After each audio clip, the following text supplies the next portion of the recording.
ఈ పేదవాళ్ళకి ఒక 50,000 ఇచ్చామనుకోండి. హ్మ్. వాళ్ళు ఏం చేస్తారంటే, వాళ్ళ ఖర్చులకే సరిపోతది. వాళ్ళ అవును. కష్టాలకే సరిపోతది. అవును.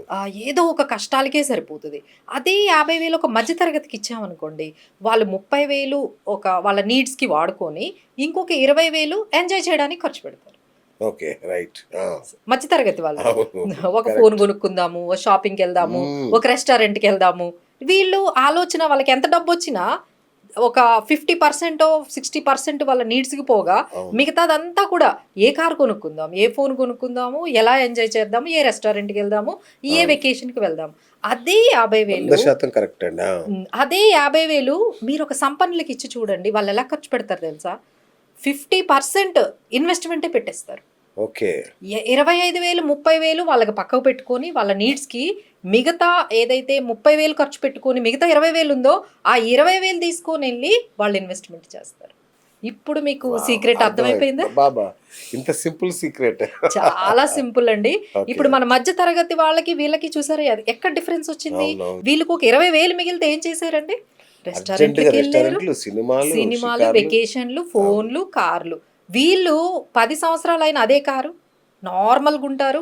బ్రాండెడ్ క్లోత్స్ ఏమి వేసుకోరు. అవును. అదే ఇంట్లో అదే 2 బెడ్‌రూమ్ ఇంట్లోనే ఉంటారు. అవును. వచ్చిన ప్రతి డబ్బుల్ని ఇన్వెస్ట్‌మెంట్‌కేనే కన్వర్ట్ చేస్తారు. అవును. అంటే వీళ్ళు ఆస్తులను పెంచుకుంటున్నారు. వీళ్ళు అప్పుల్ని పెంచుకుంటున్నారు. ఇంతేనండి. దట్స్ అబ్బా! Simple secret. టోటల్ భగవద్గీత రహస్యం ఇదే.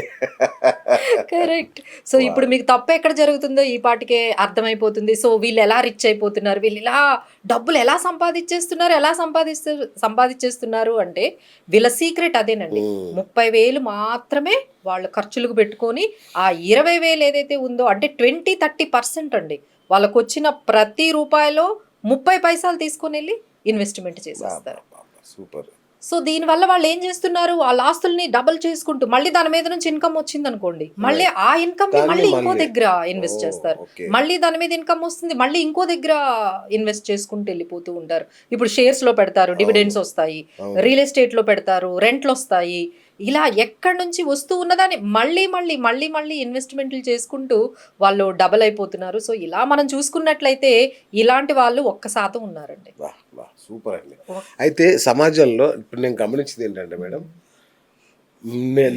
నేను హ్మ్. సగటు మనిషికి ప్రతినిధి నేనే ఇంకా. Okay. Okay. Right? Yes. So, మాలాంటి వాళ్ళం మేమందరం ఏం చేస్తామంటే, డబ్బు కోసం నిర్విరామంగా కష్టపడుతుంటాం. హ్మ్. నెలంతా దానికోసమే హ్మ్. డబ్బు, డబ్బు 31 తారీఖు హ్మ్. ఎప్పుడొస్తదా అని ఎదురు హ్మ్. చూస్తూ హ్మ్. హ్మ్. కష్టపడుతుంటాం. కానీ డబ్బే డబ్బు సంపాదించే ఏదన్నా ఫార్ములా చెప్పొచ్చుగా? యెస్. సో, ఇక్కడ అందరికీ ఉపయోగపడేదేంటంటే, యెస్ మ్యామ్. సంపాదనతో మీరు ఎప్పుడూ ధనవంతులు కాలేరు. ఓహ్! మీకు ఎంత సాలరీ అంటే మీరేం జేస్తున్నారు? ఈ సంవత్సరం 6,00,000 సంపాదిస్తున్నారు.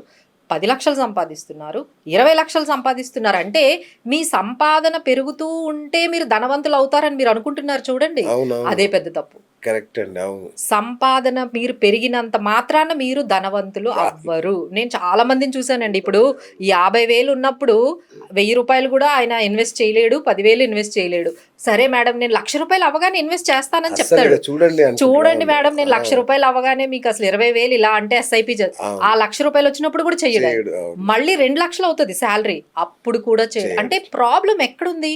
సంపాదనలో లోదు. సంపాదనలో లేదు. మనం వాళ్ళ యాటిట్యూడ్. కరెక్ట్. మనం attitude towards money. Savings okay. And investments. Correct. ఆ యాటిట్యూడ్ లేదనుకోండి, మీరు ఎంత సంపాదించినా ఇంకెప్పుడవుతారండి? సంపన్నులు అవ్వలేరు గదా! హ్మ్. అంటే సంపద వేరు, సంపాదన వేరు. కరెక్ట్. ఓహ్!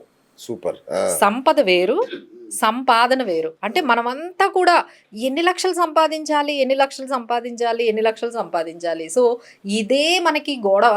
మార్నింగ్ నుంచి ఇప్పటి వరకు మనకి ఇదే ఈ సరిపోతుంది గానీ బ్యాచ్‌లో నేను ఉంటానండి. అవును. నేను లాస్ట్ ఇయర్ 10,00,000 సంపాదించాను. ఇప్పుడు ఒక 20,00,000 సంపాదించాను.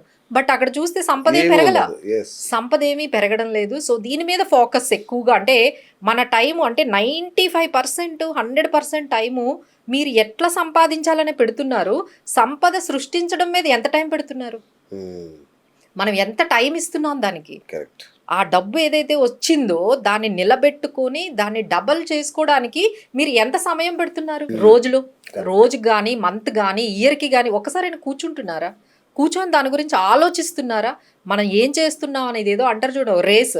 అవును. ఆ రేస్‌లో పడిపోయి, వెళ్ళిపోయి ఓ లక్షలు సంపాదనే కనిపిస్తుంది గానీ, అక్కడ చూసుకునేటప్పటికి ఓకే.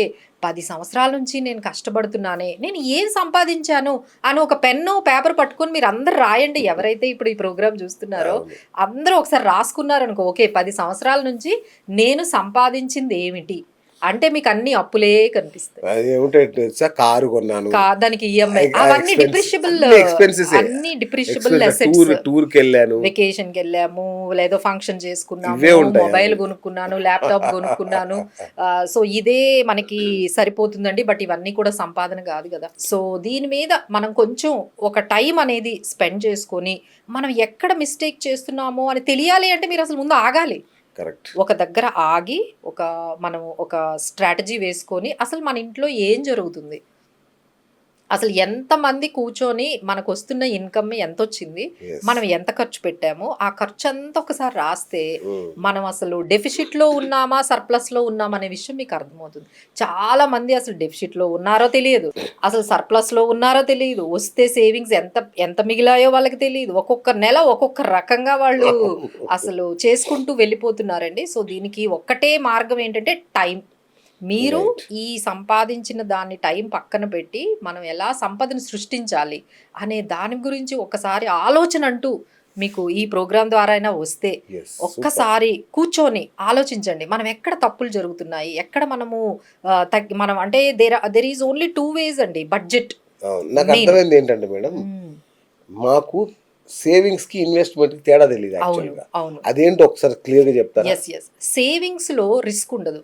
ఓకే. ఇన్వెస్ట్‌మెంట్‌లో రిస్క్ ఉంటది. ఓకే. సేవింగ్స్‌లో వెల్త్ క్రియేషన్ జరగదు. హ్మ్. సంపదన జరగదు. యెస్.